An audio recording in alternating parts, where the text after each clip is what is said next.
Bienvenidos. Estamos nuevamente en la batalla legal. Soy Hugo Mendoza y estamos por CTV Perú en el canal 20.4 de señal abierta y en CTV Perú oficial en las redes sociales. El día de hoy vamos a tratar un tema muy importante que se ha venido generando ciertas opiniones, una corriente de opinión a propósito de la última ley que ha sacado el Congreso de la República.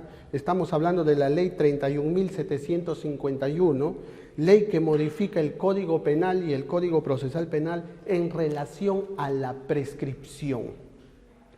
Aquí ha generado cierta confusión en algún sector de medios de comunicación.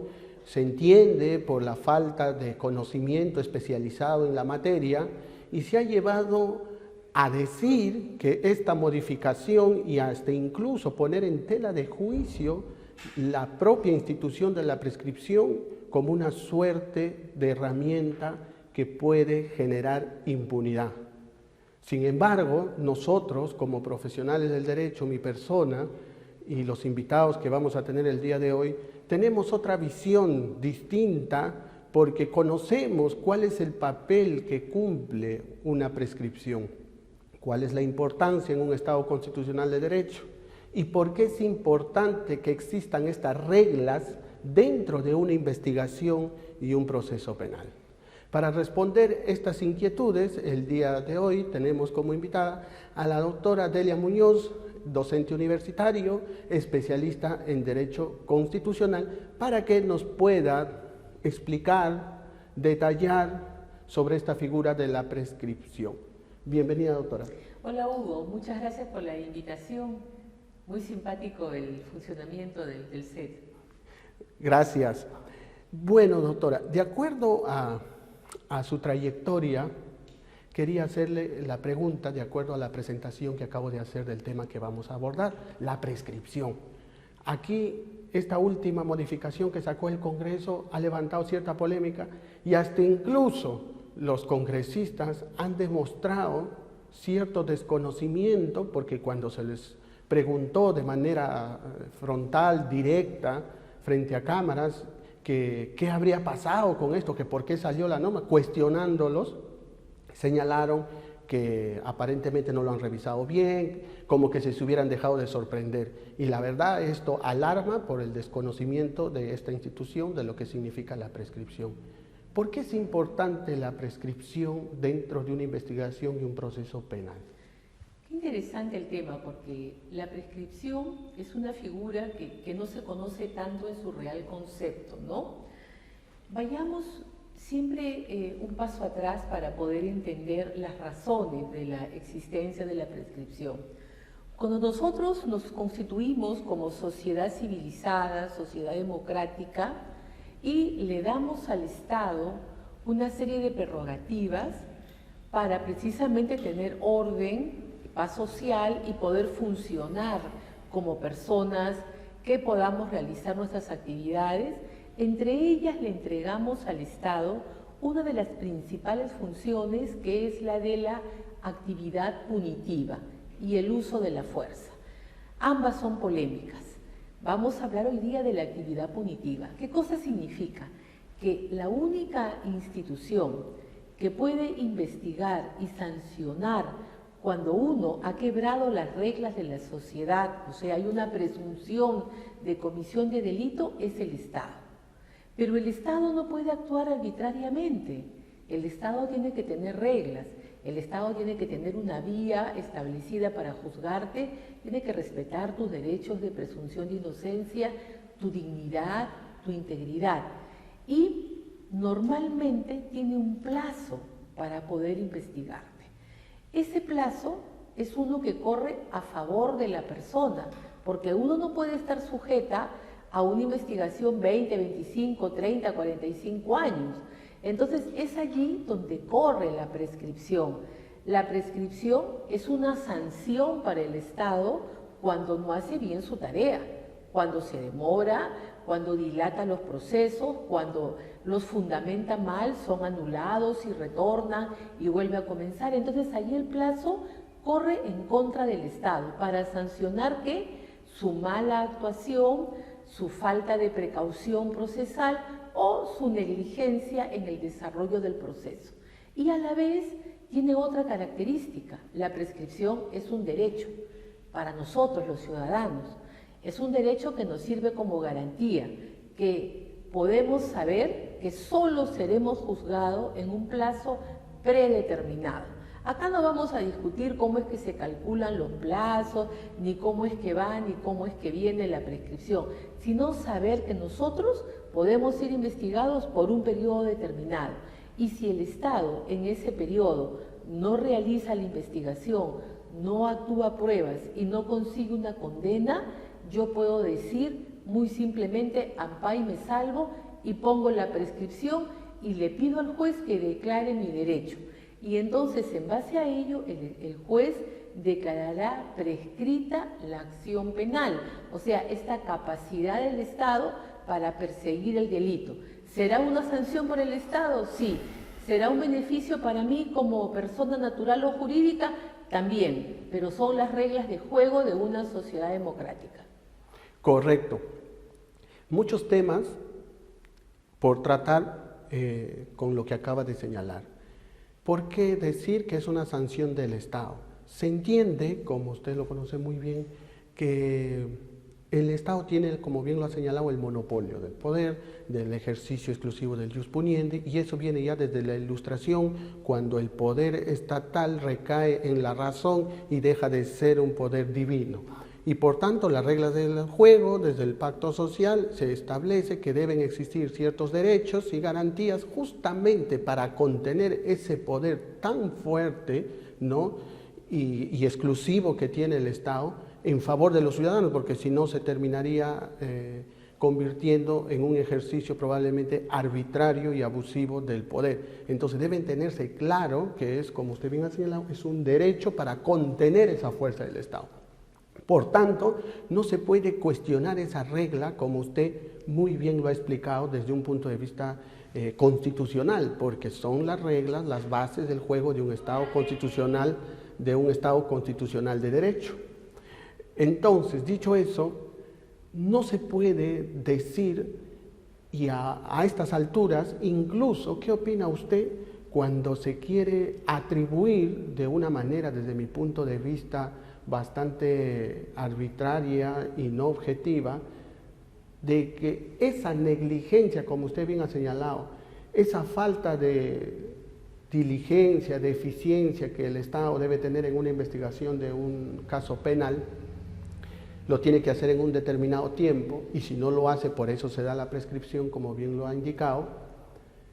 Pero queda claro que nuestro Estado y nuestra Administración de Justicia sí, pues tiene serias deficiencias. Y se pone a la palestra esta institución de la prescripción y se comienza a cuestionar y a decir que se genera impunidad. En otras palabras, se quiere cargar las deficiencias del Estado, a pesar que tiene el monopolio del jus puniendi de ejercer esta sanción punitiva, su propia deficiencia en contra del investigado, cuando justamente el rol que juega es para contener ese poder. O sea, más aún se le tiene que cargar. Claro, lo que pasa es de que la visión suya, que yo comparto, es una visión legal, una visión jurídica, pero cuando uno se despoja de esos parámetros y se vuelve un ciudadano simple, común y corriente, lo que uno siente es que en los últimos tiempos, en los grandes casos emblemáticos, sobre todo los de corrupción y concretamente con los de las empresas brasileñas, vemos que únicamente hay condenas por declaraciones derivadas de acuerdos de colaboración especial, pero no vemos ese lucimiento del Estado en el ejercicio de la facultad de imputar, acusar y procesar a alguien, y en ese proceso limpio y público obtener condenas.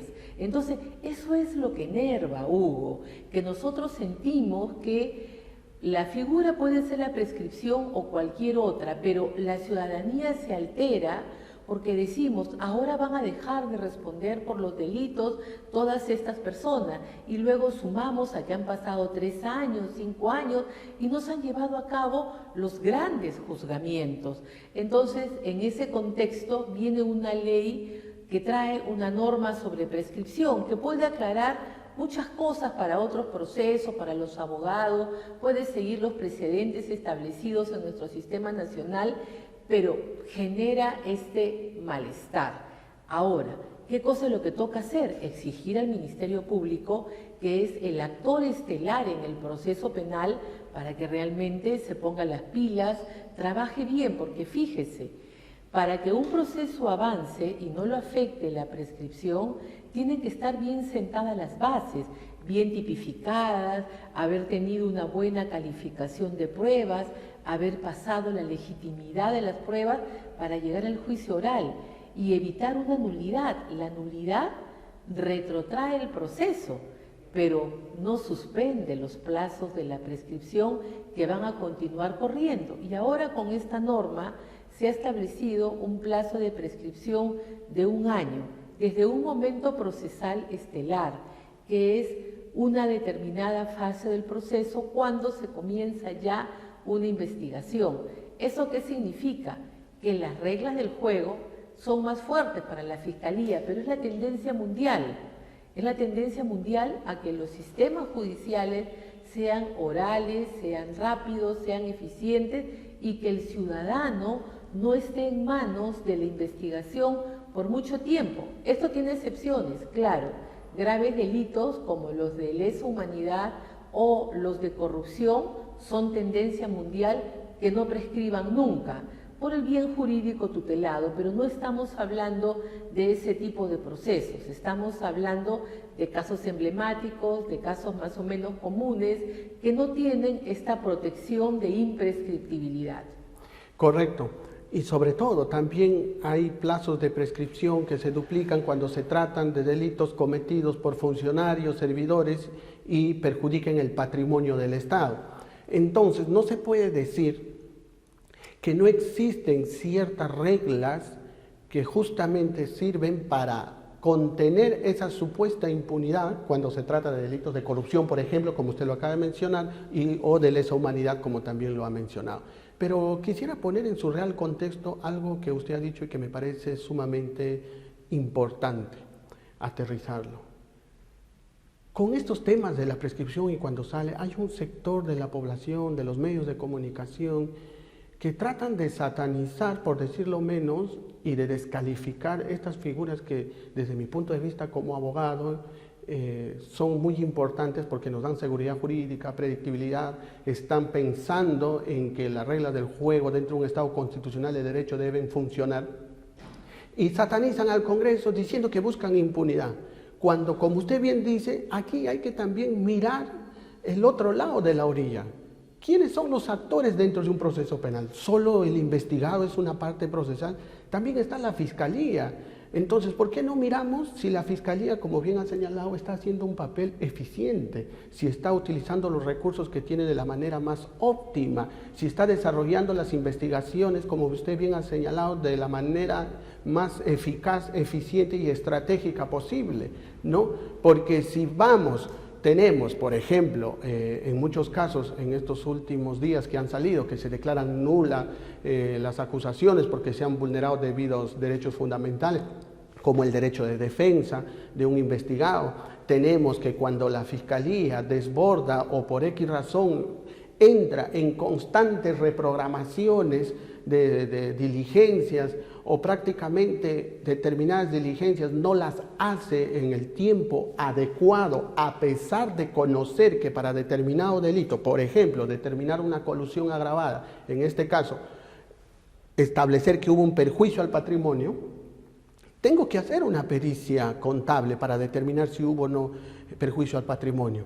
Tengo en mis manos una carpeta fiscal investigando este caso desde el día 1 y con un mínimo de conocimiento especializado por el delito que estoy investigando, sé que necesito esa pericia contable para determinar o no el perjuicio patrimonial de acuerdo a la calificación que yo le estoy dando como fiscal. ¿Lo debo mandar a hacer? Pues claro que sí. Entonces no puede ser aceptable que después de 8 meses recién me doy cuenta o me entero de que tengo que hacer esa pericia y lo mando a hacer. Entonces, aquí también se tiene que mirar, repito, las cosas de manera objetiva. Y no solamente decir, no, se crea impunidad, sino también ver el otro lado, repito, si se está trabajando de manera eficiente, eficaz, si se están respetando o no esos plazos. Porque de lo contrario generamos desinformación y un sesgo. Y creo que también se debe poner el foco en las fiscalías, más aún, como bien ha señalado, para buscar realmente el juzgamiento, lograr a resultados óptimos que se necesita dentro de un proceso penal. Más aún, repito, cuando se tiene todas las herramientas, como bien ha señalado doctora, la colaboración eficaz y todo lo demás que tiene actualmente la Fiscalía con este Código Procesal Penal. Entonces, realmente, toda la culpa es del Congreso, toda la culpa se le debe achacar y satanizar al investigado diciendo que se genera impunidad, o también hay otros actores responsables dentro de este proceso penal y toda esta polémica que ha causado la prescripción. Muy bien, yo felicito su excelente fundamentación como abogado penalista, litigante que es usted, como abogado defensor, ¿no? Pero vayamos más atrás, porque la ciudadanía a veces se confunde con este idioma que tenemos los abogados tan cerrados, ¿no? Yo soy muy crítica del sistema de justicia nacional y tenemos que serlo para que pueda funcionar. Lo que señala Hugo es muy técnico. Yo solamente les pongo un ejemplo. Poco menos del 40% de las personas que están privadas de libertad no tienen condena. Y están cumpliendo años de carcelería, a veces plazos que van desde 18 a 36 meses. ¿Y esto por qué cosa es? Porque el Ministerio Público y el juez no hacen su trabajo. Es cierto que esta inoperancia, las normas pueden jugar en favor de los pillos, es cierto, y los van a ayudar a que no los investiguen y se va a generar impunidad, es cierto. Pero eso no lo genera per se la norma. Ese es un problema de falta de trabajo, de debida diligencia en afrontar los juzgamientos. Las personas naturales y las personas jurídicas gozamos de derechos fundamentales que no son aplicables.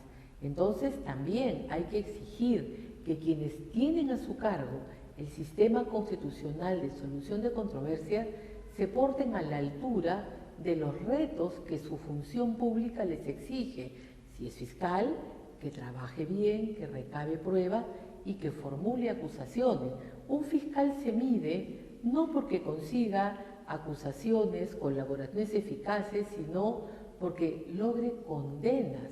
Es decir, que su teoría del caso, que su planteamiento sea limpio, probado indubitablemente y el juez en base a eso condene. Pero lo que estamos viendo es que, sobre todo en los casos emblemáticos, vemos únicamente prisiones preventivas, formas de inicio de la investigación, y allí se queda. Y como no han avanzado, estos investigados, con todo derecho, podrán acogerse a la prescripción, ¿no?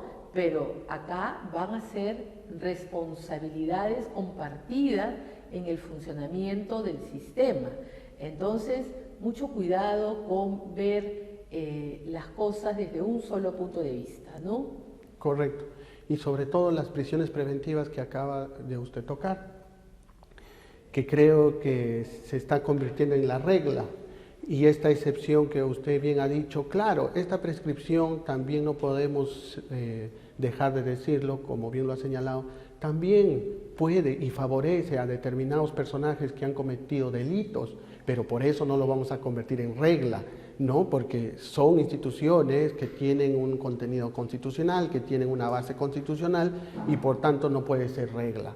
Pero además, como las prisiones preventivas que ha señalado, y me parece muy importante y también es un tema muy rico en conocimiento de debatir, nos hemos olvidado del tema de fondo, como bien señala, porque recurrimos a la prisión preventiva prácticamente casi como una pena anticipada y finalmente los casos y la población que usted ha señalado existen pues personas que sufren prisión sin una real y condena efectiva, ¿no? Si no están con prisión preventiva, juzgados años tras años, cuando la idea no es esa de hacer una sanción prácticamente casi adelantada, ¿no? Y parece que actualmente en nuestro sistema judicial las prisiones preventivas ya son un logro, ¿no? Cuando si se quiere hablar del logro, si cabe el término, sería las condenas efectivas con un debido juzgamiento. Sí, para mí el logro es que un fiscal lleve su caso al juicio oral y que en ese caso el fiscal plantee su teoría del caso, lo pruebe, allí exhiba las pruebas y demuestre de manera indubitable la culpabilidad de la persona natural o jurídica que es convocada, ¿no? Que ésta también se defienda y que veamos ese gran ping-pong que la sociedad democrática exige, pero todo lo que vemos últimamente son o prisiones preventivas, que para mí solamente deben de darse en casos muy concretos. Correcto. Y allí estoy totalmente de acuerdo con la reciente sentencia del Tribunal Constitucional en el caso Yoshiyama, que llama severamente la atención por el uso irrestricto de la prisión preventiva.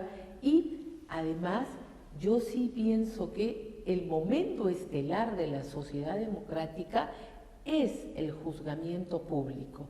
Fíjese, usted de repente es muy joven, pero cuando en el Perú la Sala Penal Nacional en los años 2004, 2006 tuvo que afrontar la nulidad de los juzgamientos por terrorismo y se llevaron adelante 700 nuevos juzgamientos en menos de 2 años, no quedó duda ni para el Perú ni para la comunidad internacional que estábamos ante juicios justos, porque la Fiscalía, los fiscales de ese entonces, trabajaron en equipo y demostraron que no estábamos ante una cuestión de ideología a sancionar, sino demostraron cada uno de los horribles hechos, matanzas y crímenes que habían cometido los líderes de las cúpulas terroristas. Entonces, esos juicios fueron rápidos, fueron celeres, vimos al sistema en movimiento. Hoy lo que vemos solamente son acuerdos privados que no conocemos, entonces tenemos esa sensación de que se está negociando, de que se está viendo impunidad y que al final nadie va preso. Y entonces eso daña a la sociedad, genera esta sensación de que quien tiene plata, quien tiene un buen abogado, se puede mantener al margen de la ley. Y esa impunidad es lo que más daña a una sociedad. Claro, impunidad, como bien señala, que es aparentemente, ¿no?, por la desinformación y el desconocimiento, y queda claro que la sociedad también, como bien ha señalado usted en un tema de percepciones, Hugo, que disculpe que lo interrumpa, hay un tema de percepciones que tenemos que tener muy claro quienes somos operadores también del derecho, porque la norma puede ser perfecta, puede estar muy bien, pero la comunidad también tiene una sensibilidad y la comunidad también se deja llevar por percepciones, que es la forma en la que uno ve las cosas, ¿no? Correcto. Justo ese punto que acaba de tocar sobre la percepción, como le decía, claro está que nosotros, como bien lo ha señalado, manejamos un lenguaje por la profesión que tenemos. Sin embargo, para combatir esa percepción o esa mala percepción de una suerte de impunidad, también existe una responsabilidad de la sociedad en general y de las organizaciones civiles, y qué duda cabe también de los medios de comunicación para poder informar de manera objetiva y sin sesgo estos temas, ¿no? Cuál es el papel que juegan, qué rol cumplen, y como bien han señalado, se debe informar, como estamos haciendo ahora, que lo que realmente importa y va a legitimar, como lo acaba de decir muy bien, son los juicios, porque es más, como sabemos, los juicios tienen esta característica y principio que lo llamamos nosotros de publicidad. Así ¿Y es. por qué es la publicidad? Justamente para que la sociedad pueda tomar en cuenta, pueda tomar conocimiento y pueda sacar sus propias conclusiones. Pero en un juicio que se considera y es la etapa más importante de un proceso penal, ¿por qué? porque como acabamos de hablar, ahí se debaten las pruebas, se debate la tesis de la Fiscalía, se debate la tesis del abogado del Estado, que es la Procuraduría, se pone en debate también y confrontación la tesis de la defensa, se actúan las pruebas, el juez interviene, hace una suerte de inmediación, toma conocimiento, y con todo este ritual queda claro que la información que se está debatiendo y a la posible conclusión que va a emitir en su sentencia, pues ha estado dotado de todas estas garantías. Y creo que desde un punto de vista constitucional, y con esta pregunta quiero terminar mi intervención, creo que con este ritual se puede decir con todas sus letras que la privación de una libertad ha sido legítimamente derrotada. Y por tanto, el ciudadano no le queda otra que aceptar y respetar esa decisión, porque si bien la libertad es un derecho fundamental, pero en este contexto que acabo de señalar, ha sido legítima y constitucionalmente derrotada. Así es. Todas esas garantías que usted ha mencionado, que vuelven a un juicio público, es lo que van a permitir de que tengamos un debido proceso, donde yo puedo actuar con traductor, con abogado y las partes exhibirse, ¿no? Y se ve allí qué posición es la que prima, por la argumentación jurídica, que es muy importante, pero también por el tema probatorio. Y en esta línea, la población en los últimos años sigue mucho los procesos y los casos emblemáticos. El año pasado tuvimos uno muy famoso a nivel mundial, que fue el caso de Johnny Depp, este actor de Hollywood, demandado por su expareja Amber por violencia doméstica, que podía acarrear condenas severísimas, ¿no? Y todos vimos cómo en 2 semanas de proceso, se enfrentaron en igualdad de armas las partes, el abogado de la defensa, los peritos, la fiscalía, ¿no? Y bueno, allí tienen un sistema de jurado, pero igual podía resolver el juez, y uno veía cómo era que se iban dando las confrontaciones de ideas con las pruebas. Entonces, al final uno puede estar o no de acuerdo o en desacuerdo con el fallo, pero uno ha visto un juicio justo, o sea, un juicio transparente, donde las partes han luchado por hacer que se imponga su posición. Y eso es lo que no estamos viendo en el país. Todo lo que hemos visto en las épocas de pandemia, con un gran rating de ausencia para Justicia Perú, han sido prisiones preventivas. Y las prisiones preventivas no son nada, es solamente una medida cautelar. Para mí la prisión preventiva en muy pocos casos y el resto con grilletes y que afronte el proceso en libertad. Mire, y esto es muy importante porque al nosotros ponernos a conversar un poco sobre lo que significa y la importancia de un juicio oral y las garantías que tiene esta, entonces podríamos concluir que como no podemos atender el tema de fondo, que es llegar a un juicio oral de manera óptima, retrocedemos Así es. En el proceso, en la investigación. Así es. Y a las instituciones que regulan esta investigación y proceso no penal, como se quiere, terminamos tratando de hacer esa justicia, si se quiere, que debe hacerse en juicio en momentos anteriores, desnaturalizando las figuras. Claro, se recurre a la prisión preventiva como una forma de sanción social. Incluso yo sigo mucho los titulares de los medios, ¿no? Y a veces dice, solo le dieron 9 meses de prisión preventiva. Solo. Como que allí la condena no hubiera sido justa, ¿no? Entonces, la población se está acostumbrando que esta prisión preventiva es como que la sanción definitiva, olvidando de que es una medida cautelar. Bueno, en un caso de un homicidio terrible, de ciertos casos que están muy marcados con las exigencias que ha puesto el Tribunal Constitucional, que proceda la prisión preventiva. Si se quiere evitar que se reúna con testigos o con sus presuntos cómplices, que no salga del país, que no, le ponen su grillete y le realizan un monitoreo electrónico, pero la persona tiene que seguir gozando de la presunción de inocencia, que eso es algo absolutamente fundamental para quien tiene que ser investigado. Correcto. Muchas gracias, doctora, por su intervención, muy lúcida. A usted, doctor. Con Muchas ustedes, la doctora Delia Muñoz. Ahora nos vamos a una pausa comercial. Estamos en la batalla legal por CTV Perú en el canal 20.4 de Señal Abierta. Regresamos.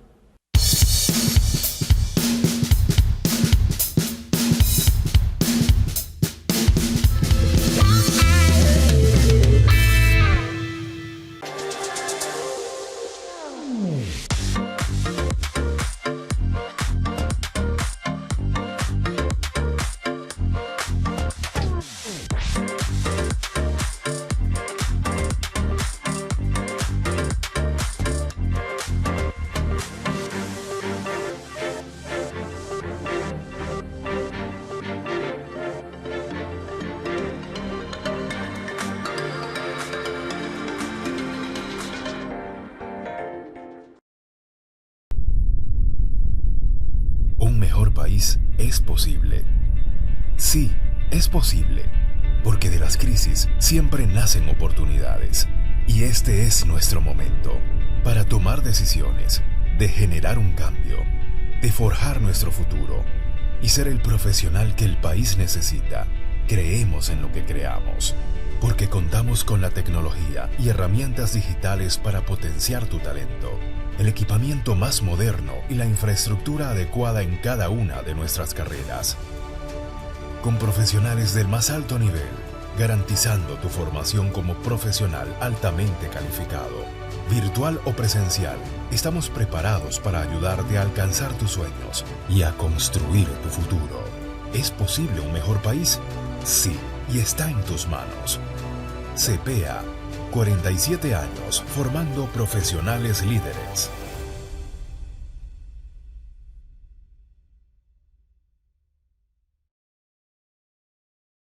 CTV Perú, un canal de verdad. La investigación periodística, los mejores destapes y entrevistas exclusivas con Claudia Toro y una variada programación de cultura, música, gastronomía y entretenimiento en CTV Perú, un canal de verdad. Sintonízanos en los 20.4 de señal abierta para toda la capital. Televisión gratuita para todos los peruanos. Además, en www.ctv.pe y en redes sociales como CTV Perú Oficial.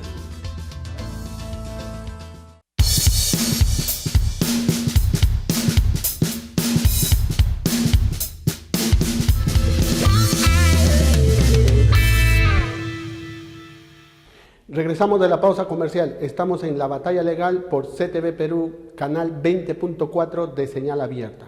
Para los que recién nos sintonizan, estamos tratando el tema de la prescripción a propósito de la reciente ley que emitió el Congreso de la República y se promulgó sobre la prescripción, la modificación que se ha hecho sobre el tema de la prescripción y por qué hemos convenido en tratar este tema, como lo dijimos inicialmente, por la confusión, por decirlo menos, que ha generado esta modificación, llevándolo al terreno de decir que sería una modificación que genera impunidad.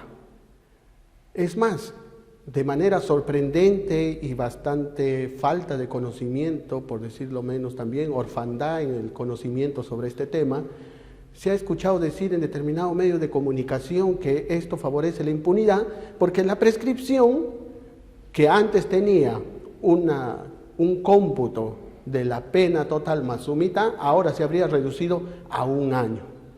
Totalmente equivocado. Y para tratar este tema, ya desde un punto de vista más jurídico penal, desde el punto de vista del derecho penal, porque con nuestra primera invitada lo vimos desde un punto de vista constitucional, sus bases, sus fundamentos, el papel, el rol que juega. Ahora, con nuestro segundo invitado, vamos a tratar el tema de la prescripción aterrizado ya más al derecho penal, cuál es su función, su efecto dentro de una investigación, dentro de un caso penal y el efecto de esta suspensión. Para ello tenemos al doctor Carl Andrés Borjas Calderón, especialista en Derecho Penal y docente universitario también en dicha materia. Muchas gracias, doctor, por haber aceptado la invitación. Muchas gracias a usted, doctor Mendoza, gracias a todo el equipo que está en esta conducción. Le agradezco mucho, para mí es un altísimo honor estar el día de hoy junto a usted. Gracias, doctor. La pregunta que quería hacerle, de acuerdo a su conocimiento y experiencia, ya que también, como acabo de decir, es docente universitario, la prescripción. ¿Es verdad, como se ha dicho, que esta modificación que acaba de hacer el Congreso al Código Penal y Procesal Penal, reduciendo el plazo de la suspensión del plazo de la prescripción a 1 año, es verdad que en general todo delito va a prescribir a 1 año, como se ha dicho? En absoluto, eso es parte de una corriente de algunos opinólogos que no han tenido conocimiento en materia penal y procesal penal. Yo diría, y esto es parte de una opinión personal, de que esto es un acto de justicia, lo que ha hecho el Congreso, es una de las modificaciones más importantes que garantiza el debido proceso y que limita el ius puniendi en este país. Acuérdense ustedes de que la mayoría de normas que modifica o que implementa el legislador son normas en peor, son normas de aumento de penas, son normas de creación de delitos, pero en esta oportunidad y de manera sorprendente para los que garantizamos y amamos el debido proceso, el legislador se ha puesto un autolímite. No tanto que se ha puesto, creo yo que ha recordado los límites que tenía y ahora lo ha fortalecido, ¿no? La prescripción es la facultad que tiene el Estado de perseguir un delito y de ponerse un plazo máximo para perseguir el delito. El artículo 1 del título preliminar del Código Procesal Penal señala que la justicia penal es gratuita y que se debe respetar un plazo razonable, y eso también forma parte de la legalidad de los plazos que hay. En conclusión, es un acto de justicia, es un acto coherente, es un acto que demuestra solidificación de un Estado de Derecho, ¿no? Para nada, ahora vamos a explicar a lo largo de esta conversación el tiempo, los modos y qué es la prescripción en sí. Correcto. Quiero resaltar algo que acaba usted de decir, que hemos estado acostumbrados que nuestro Parlamento, el Congreso de la República y nuestras autoridades, directas e indirectas, relacionadas a la justicia en materia penal, constantemente estén agravando las normas, sean adjetivas, sean las procesales, en contra y agravio de los investigados, de los procesados. Tan es así que se lleva al plano de hablarse hasta de impunidad y de satanizar a los investigados de un proceso penal, olvidándose de que estas personas como individuos también gozan de ciertos derechos y garantías y que están regulados en la Constitución. Y tanto es la polarización de este tema que cuando el Congreso, como bien ha señalado, saca una norma que es de saludar porque refuerza o nos recuerda que existen ciertos mecanismos, instituciones como la prescripción que juegan un rol muy importante dentro de nuestra justicia penal, lo ven totalmente equivocado y se sigue satanizando al Congreso. Si bien es cierto, los aspectos políticos y comentarios que se pueda tener sobre el trabajo en general del Congreso pueden tener o no razón, pero en este aspecto seríamos injustos en no decir que sí ha hecho algo importante para nuestra justicia penal. Sí, desde el origen del Código Penal 1991 a la actualidad ha habido más de 600 modificaciones penales. La mayoría siempre en limitar o reducir garantías o derechos, ¿no? La Constitución, el artículo 1, que señala que el fin supremo del Estado es la dignidad del ser humano, es para todos, sin exclusión, sin distinción o discriminación. Eso quiere decir que la dignidad, como los derechos fundamentales, los tiene tanto el procesado, el condenado y el ciudadano en libre ejercicio, ¿no?, de su libertad. Lo que pierde el ciudadano que ha sido condenado son derechos, principalmente el de la libertad personal o de la locomoción, pero no pierde la dignidad. Y claro, para llevarlo a esa condena tiene que cursarse un procedimiento o un proceso o un debido proceso, ¿no?, con garantías, con respetos a su dignidad, con respeto al debido proceso sobre todo. Entonces, eso es lo que se busca. Hoy día el populismo punitivo ha incrementado las penas, se cree que el delincuente es un enemigo, que hay que batallarlo, pero hay un fenómeno también simpático, ¿no? Por ejemplo, y si me lo permite, todos los expresidentes han modificado la ley de lavado de activos, todos, desde el señor Toledo hasta el señor Castillo, creo, bueno, Castillo quizás porque se habrá olvidado, pero hasta el señor Vizcarra todos. ¿Y qué ha pasado? Hoy día todos los expresidentes son procesados por lavado de activos, ¿no? Entonces han destruido tanto la norma que dejan cuestiones gaseosas, abstractas, bueno, que ahora son ellos víctimas de la propia inseguridad jurídica.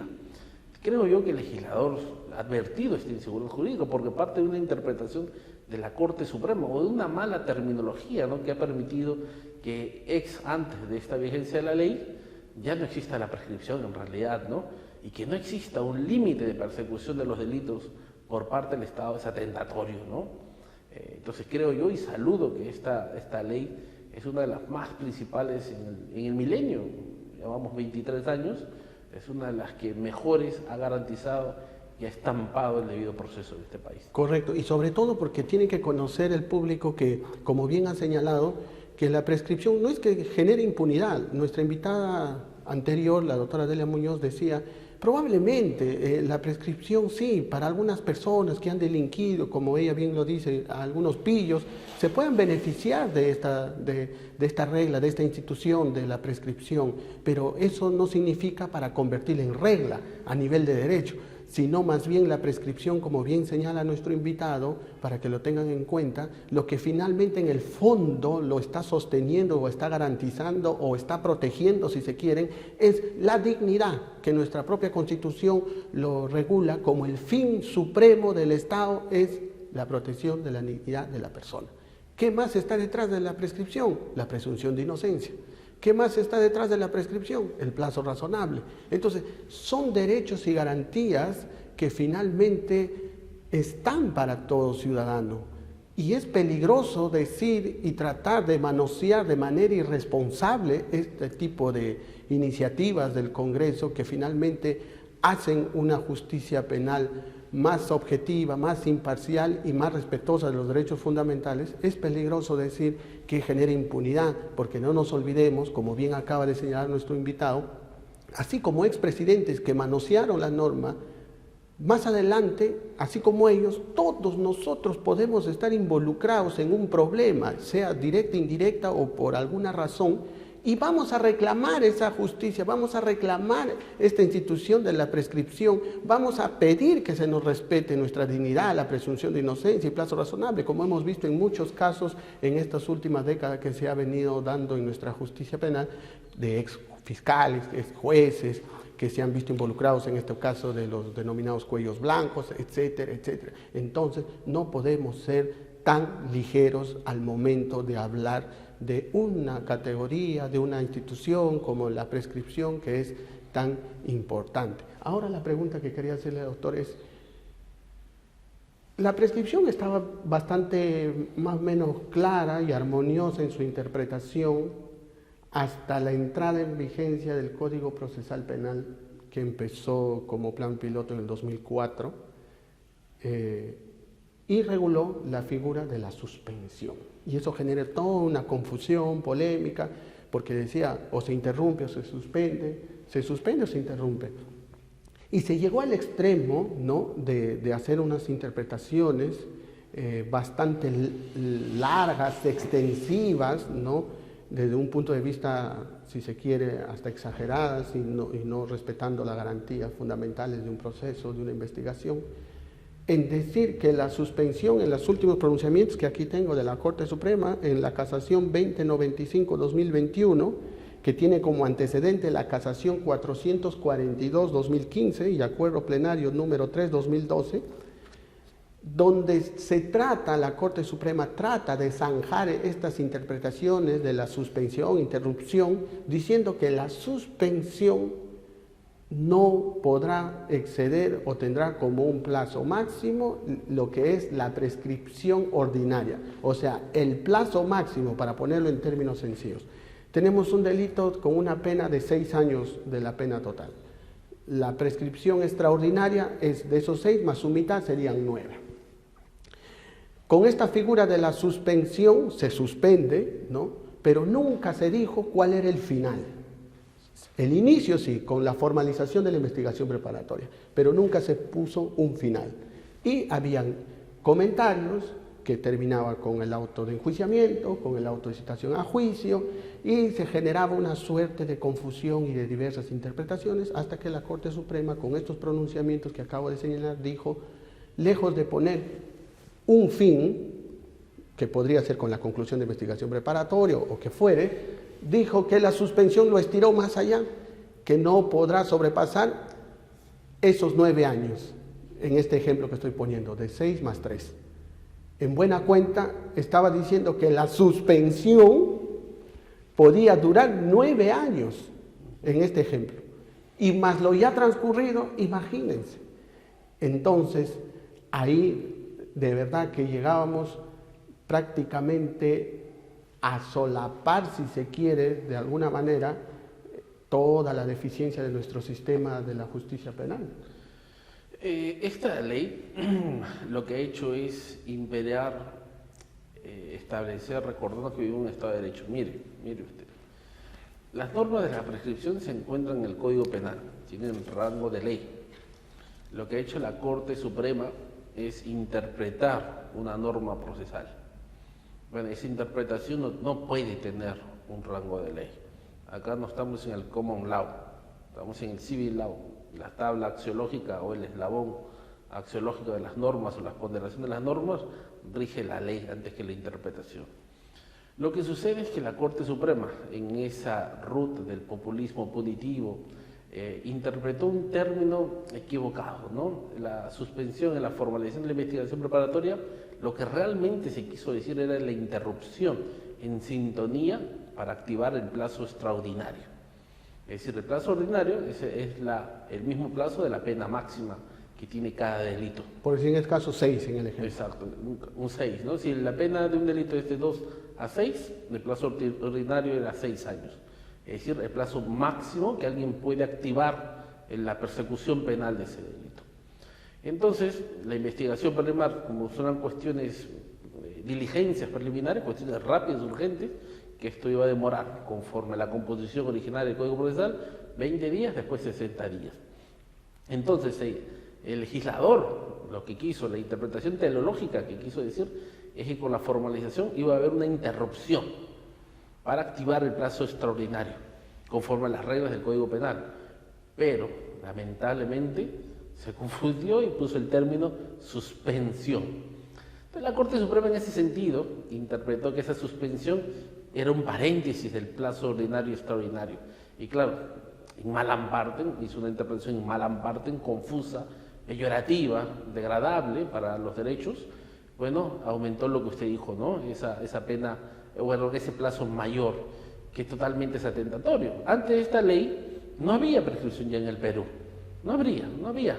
Los casos se demoraban y es por eso que esto permite de que en un país como este, en el siglo XXI, imagínese usted, en el año 2023, se puede investigar años y años y años y años. Un claro ejemplo es que la Fiscalía hoy en día todo pone crimen organizado para tener 36 meses, 36 meses, 36 meses y así. Bueno, el legislador le ha dicho, acá los que ponen la ley somos nosotros y esta es la interpretación correcta. Pero hay que preguntarnos también del ámbito académico, ¿para qué sirve la suspensión? ¿Por qué es la naturaleza de la suspensión del plazo? No existe una respuesta correcta, por eso que lo adecuado en esa interpretación era la interrupción para activar el plazo extraordinario.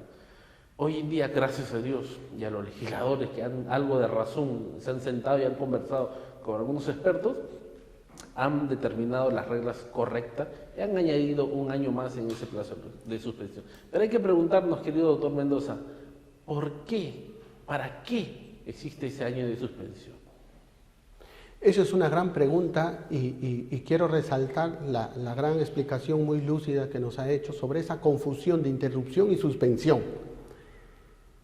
Miren qué grave puede ser el confundir un término, porque como efectivamente acaba de decir nuestro invitado, esta categoría no existía de suspensión, solamente existía en el sentido, para ser exactos, para los que quieran revisar, los que son estudiantes y público en general, en el artículo 84 de nuestro Código Penal sí existía la figura de la suspensión, pero solo para casos extrapenales. Ejemplo, extradiciones, juicios políticos o cuestiones previas, donde se dependía el curso de una investigación, de un proceso penal, de un pronunciamiento extra, fuera.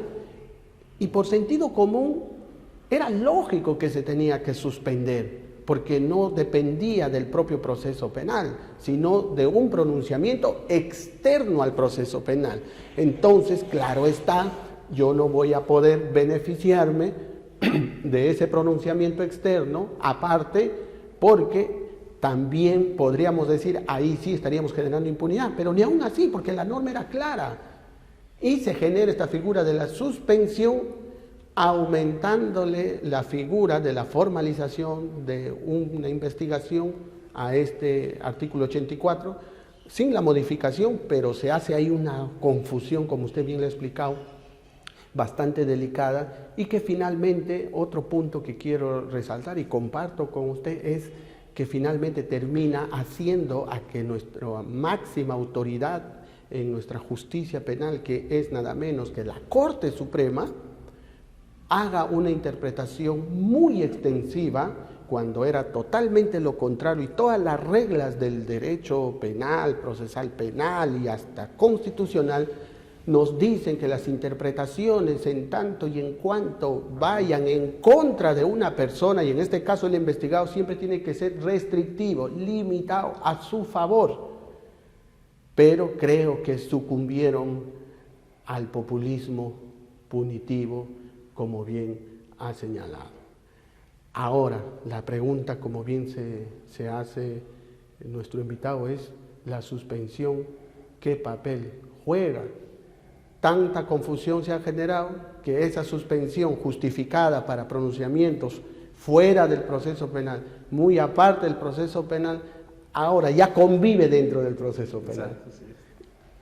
Y claro, que está bien que le hayan puesto un punto fin, que es 1 año. Fíjense ustedes, las reglas antes, en el caso que he puesto, 6 más 3, 9, ¿no? 6 de una prescripción ordinaria y 3 extraordinaria, 9. Pero ahora, con este año adicional, tenemos que el caso prescribe, en este ejemplo, a los 10 años. 1 año más que no debería haberse filtrado, pero al menos que el Congreso, como bien señala nuestro invitado, ha tratado de solucionar este problema que se había venido generando. Y sobre todo, quería preguntarle qué opinión le merece. Con nuestra primera invitada hemos llegado a una conclusión muy interesante, que nos hemos olvidado del problema de fondo en los procesos penales, que es llevar a juicio un caso, donde haya ese debate entre todas las partes, Fiscalía, Procuraduría y Defensa, donde las pruebas sean confrontadas, sean analizadas, sean debatidas y finalmente la libertad sea derrotada desde un punto de vista legítimo, constitucional. ¿Y cuál es el efecto, no sé qué opinión tiene usted y le merece, que nosotros hemos llegado a concluir? Que como nos hemos olvidado de lo realmente importante que es el juicio oral dentro de un proceso penal, hemos ido hacia atrás para buscar o paliar eso que no logramos, que es llegar a un juicio. Y al ir hacia atrás hemos venido manoseando, si se cabe el término, estas figuras como la prescripción, y también, qué duda cabe, como la prisión preventiva. Sí. En primer lugar, para profundizar un poco, esta ley no genera impunidad, jamás. Solo genera un límite de la persecución penal. Además, yo siempre lo digo en toda invitación, en toda conferencia, cuando menos derecho penal haya, mucho mejor, como los oncólogos, ¿no? Cuando menos cáncer haya, mucho mejor. Entonces, cuando menos violencia estatal haya, es mucho mejor. Las reglas debieron ser plazo ordinario, plazo extraordinario, nada más. Usted ha comentado muy bien. Ahora convive la suspensión en el proceso penal sin tener una naturaleza jurídica, una razón de ser. Pero bueno, el legislador la ha puesto para ser benevolente también con las corrientes punitivas exageradas, 1 añito, ¿no? Que bueno, de todos modos discrepo, pero bueno, algo es algo, ¿no? Algo se somete a ello. Ahora, en el sistema acusatorio actual todavía también persisten costumbres inquisitivas. es decir, de aumentar la prisión preventiva, lo que hubo en el inquisitivo, de someter al procesado sin ningún tipo de, o limitarse sus libertades o debido proceso, hasta ahorita siguen. Es más, usted o el país puede haber observado donde la población aplaude más a los fiscales más punitivos, a los jueces más carceleros, sin saber las razones, sino por el color político, ¿no? Y eso los hombres y mujeres de derecho que estamos formados, eso no es así. Creo yo entonces que no todo debería irse a juicio oral. El sistema acusatorio nos permite llevar a la justicia penal negociada, una justicia adecuada, correcta, con debido proceso y que todos estemos de acuerdo, ¿no? Es la just fast, como hablan los norteamericanos, una justicia rápida. Es por eso que también tenemos proceso inmediato, terminación anticipada. Es que el abogado hoy en día tiene que ser un abogado negociador, negocia en colaboración eficaz, negocia en terminación anticipada, el principio de oportunidad, acuerdos reparatorios, etc. Entonces creo yo que los fiscales también tienen que aprender a negociar y sin tener temor. Lo que sucede es que si negocio, mañana me cuestionan como corrupción. Si yo me pronuncio, me cuestionan por qué me pronuncié de este modo. Bueno, hay temor, hay inseguridad jurídica, todavía no hay solvencia académica en nuestros fiscales y jueces. Entonces hemos vuelto al sistema inquisitivo donde decimos, bueno, creo que eres inocente, pero mejor verlo en el juicio oral. Creo que sí, tienes la razón, pero verlo en juicio oral. Entonces todo llevan al juicio oral, como hoy en día. Hoy día se debe llevar a juicio oral los casos que correspondan y se puede finalizar y de manera eficaz, que debemos tener una administración de justicia eficaz que se pueda resolver prontamente, ¿no? Y eso es lo que también hay que llamar el punto al acento y a debatirlo. Mire, lo que usted acaba de tocar es muy importante porque con toda razón, como señala, no todo tiene que ir a juicio. Entonces, digamos, pero se pueden concluir los casos. Y existe esta suerte de procesos especiales, ¿no? Justicia negociada, como bien ha señalado nuestro invitado, terminaciones anticipadas, procesos inmediatos, acusaciones directas. ¿Y por qué lo recalco? Porque esto de alguna manera tiene que ver con esta corriente equivocada que dice que la prescripción va a generar impunidad y que esta modificación genera impunidad, que ya queda claro que no. Y más aún que no, porque como lo acaba de señalar nuestro invitado y cual yo comparto, el fiscal y nuestra justicia en general en materia penal cuentan de estas herramientas para acabar un proceso penal, para terminar un proceso penal de manera eficiente y eficaz. Entonces no podemos decir que con esto se genera impunidad, sino como decíamos también en la primera parte del programa, también hay que mirar el lado de la fiscalía, el lado del Poder Judicial, si están cumpliendo o no de manera eficiente y eficaz su papel. Claro, sí. Porque no puede ser posible que todo el defecto del sistema también se cargue al imputado. Entonces, si vemos que existen estas herramientas, ¿por qué satanizar al Congreso en este aspecto con esta modificación que nosotros en este punto sí estamos de acuerdo, ¿no? Porque también hay que reconocer en las cosas buenas que se hace, sí estamos de acuerdo? ¿Por qué satanizarlo y por qué no mirar a todas las partes de una investigación, de un proceso penal? ¿Por qué no exigir con esa vehemencia a la Fiscalía que haga su trabajo, que use estas herramientas de justicia penal negociada? ¿Por qué no hacer esa misma voz crítica? ¿Por qué siempre se tiene que mirar al investigado como el malo de la película, por decirlo en términos sencillos?